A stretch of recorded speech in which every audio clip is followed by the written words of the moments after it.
coupé en deux. Et ensuite, il va être graissé avec du beurre et des préparations à base de beurre qu'on a fait tout à l'heure. C'était un pari osé, celui de décliner le préfou, cette spécialité vendéenne par excellence, en fonction des spécialités des nombreuses régions françaises. Un pari aujourd'hui relevé en bonne partie par une entreprise familiale située à Olonne-sur-Mer et qui n'a pas froid aux yeux. Pour aller conquérir d'autres régions, il fallait aussi proposer bien sûr l'incontournable, qui était le préfou à l'ail, mais aussi s'adapter au goût et aux habitudes de consommation des différentes régions de France. Et donc on a repris bien souvent des savoir-faire de la cuisine terroir de ces régions.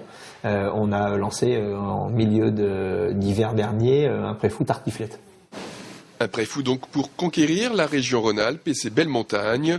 Mais avant cela, d'autres saveurs ont été testées et commercialisées. On est descendu dans le sud, on a fait de la tomate basilic et du chorizo. Et aujourd'hui, on a des recettes régionales qui s'adaptent dans le nord avec du maroilles, dans l'est avec du minster, en Normandie bientôt avec un camembert. Un succès qui ne se dément pas même s'il est encore fortement inégal dans sa répartition géographique.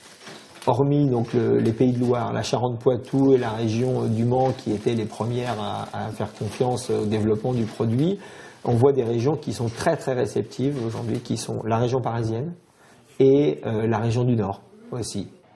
L'entreprise poursuit donc son offensive à travers tout l'Hexagone. En décembre, 45 personnes travaillent en son sein pour tenir la cadence. Car si le préfou représente encore 55 à 60% des ventes de l'année, la partie traiteur est en constante évolution.